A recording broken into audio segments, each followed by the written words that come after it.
G'day my gorgeous goblins, welcome back to Darkwood Fantasy Creatures. My name is Aileen, your resident fairy godmother, and today we're making an owlbear cub. If you're anything like me and you're a fan of fantasy and D&D, chances are you found yourself enamored with the world of Baldurs Gate 3 and the adorable owlbear cub you can adopt in-game.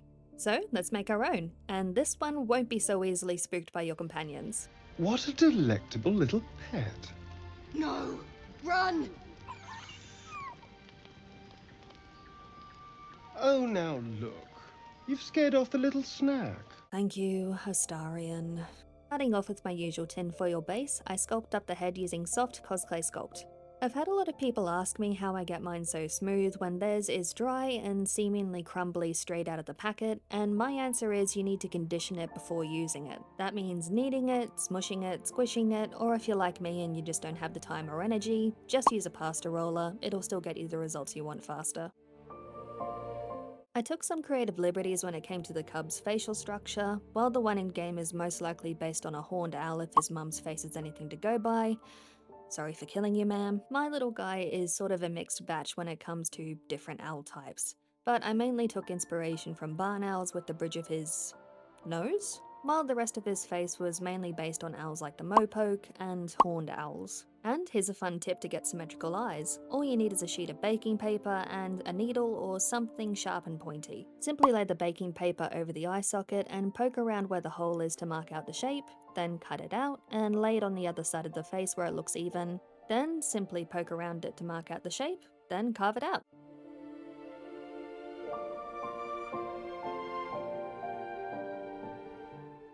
And there you have it, symmetrical eyes.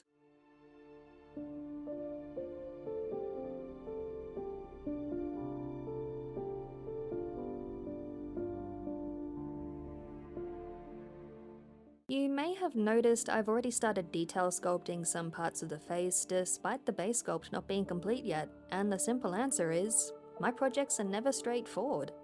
There's a lot of back and forth, a lot of shaping, reshaping and correcting, and here I was simply figuring out where the feathers were going to lay in their positionings before I sculpted the eyes, which is what they were going to be framing. And I think that's why I like clay so much as a medium, it's so forgiving towards you. Any mistake you make can be corrected so long as you're willing and patient enough to try.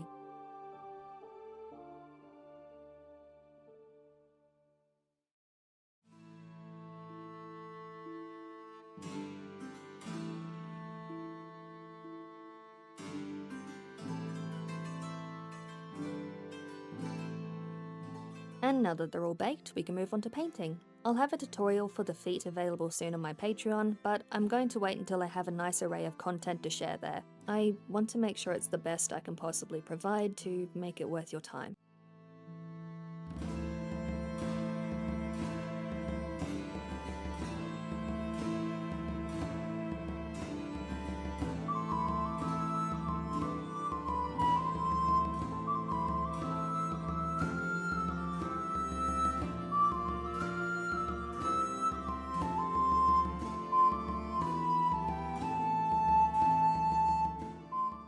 Using my usual method of acrylic paint cut with water, I brush on a base coat of pigment before going over it with more vibrant shades to add detail and dimension.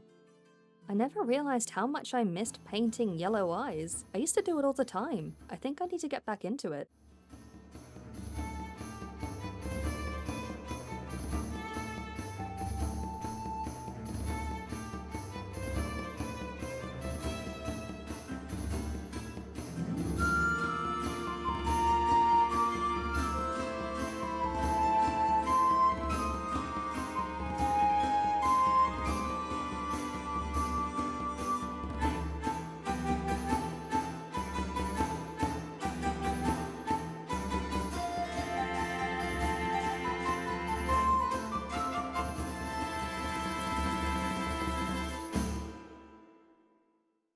Now for the body. It's hard to get the full scale in on camera, so I'm going to demonstrate with a piece of florist wire.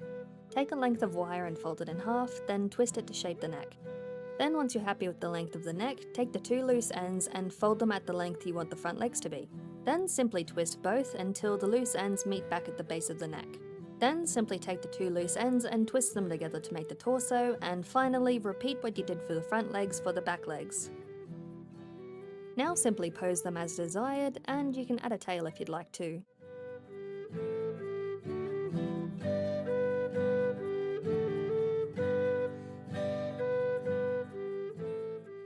And now we bulk him up with quilt wadding, and of course sew up his body using fake fur and feathers.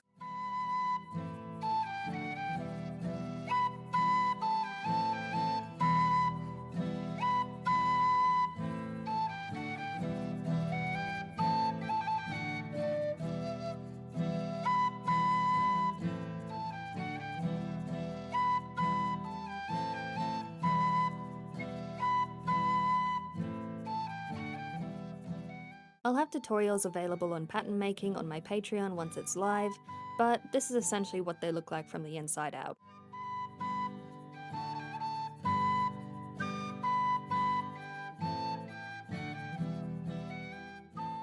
But once he's all sewn up, he's done.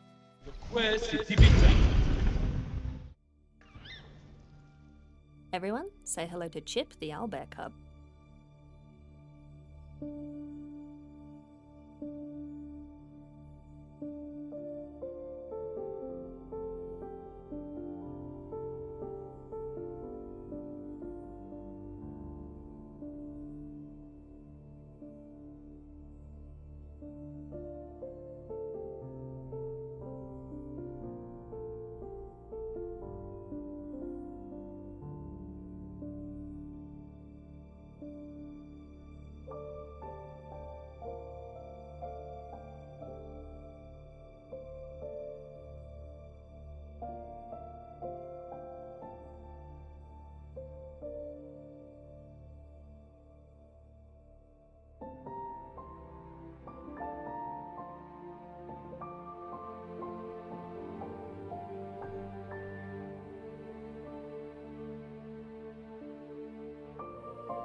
As always, thank you guys so much for watching. Chip has already been adopted, but if you'd like your own owlbear cub from me, pre-orders will be opening again soon. Feel free to like and subscribe, and go ahead and tell me about your Tav or any of your D&D characters and adventures in the comments down below. I'd love to hear them. Thanks for watching. Bye bye.